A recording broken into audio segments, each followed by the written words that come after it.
Thanks for being part of this. Scott, you're up next.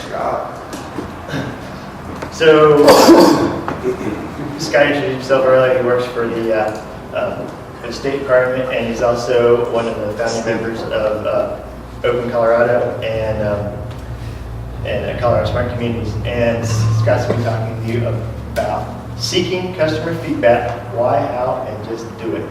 And also, like at the bottom of all these, you can find Twitter handles if you want to contact these people afterwards. Again, all these videos will be out there, but take it.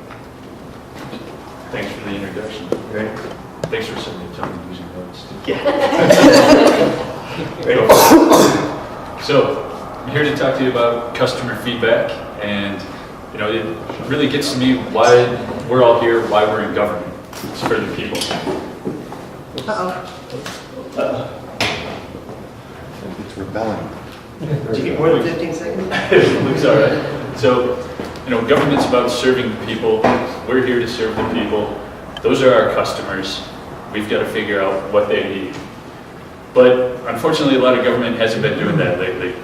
We've looked at special groups of people, and we say, everybody's great. We'll treat everybody the same, but some people get treated a little better. So we've got people that are, professionals, attorneys who we think are smarter, and they get, special treatment. If they come to our office, we'll make special concessions for them. Then we've got the people that are the loudest. They call on the phone, they complain, they get a manager, they get a supervisor, and we help them. What about everybody else? There's a lot of other people out there, and they're just being ignored.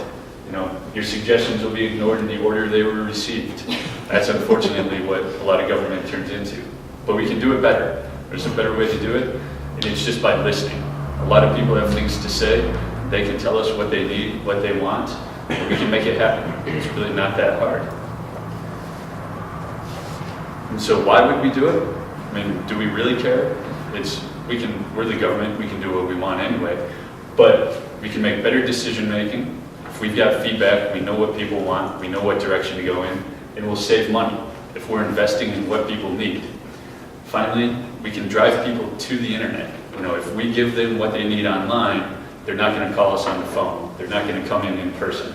They'll come use our site, which is a lot cheaper than having to have a whole call center to answer the question to walk somebody through every process we've got. So how do we do it? Well, it's got to start with the mindset first. We've all got to feel the value of customer service. We've got to have a customer-centric attitude, and it's got to start at the top and work its way down.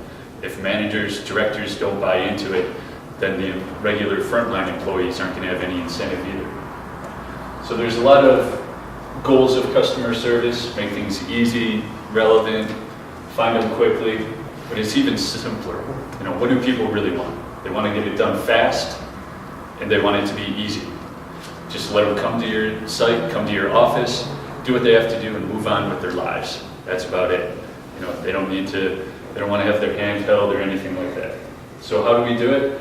There's a lot of different ways you can set up customer feedback. You can take polls. You can set up an ideation platform and get suggestions. You can have focus groups and see how people use your systems. You can do a survey.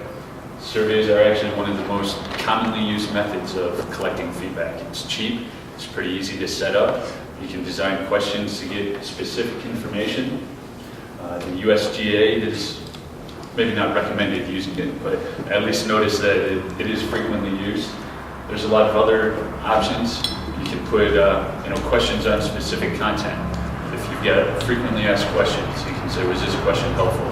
Google does it too on their website. Finally, how do you make it successful? It's one thing to start the effort, throw up a survey, but you've got to have people involved. It doesn't take a lot of them, just a few people to watch the feedback, send it out to the right people, make sure somebody's responding. That brings up communication. It's important to let people know that they're being listened to. If they just send you feedback and it goes into the black hole, they're going to stop doing it, and other people are going to see that it's a waste of time too. So we've got to have a loop of, we get responses, tell people what we're going to do.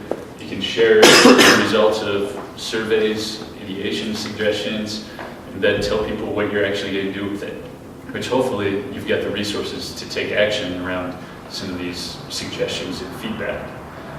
So finally, what's innovative about this? I mean, we've all heard about feedback. Nothing really. It's pretty simple, but not a lot of people are doing it. You know, in Colorado, about 50% of cities, 60% of counties are doing it. What about all the rest? I mean, why wouldn't we want this feedback? So from here, you can get started. It's about time. And once you start doing it, your customers will be happier. They'll be getting the services they need. You'll be happier. You won't have as many complaints. Things will work faster. You'll be able to make things cheaper. So that's all. Thanks.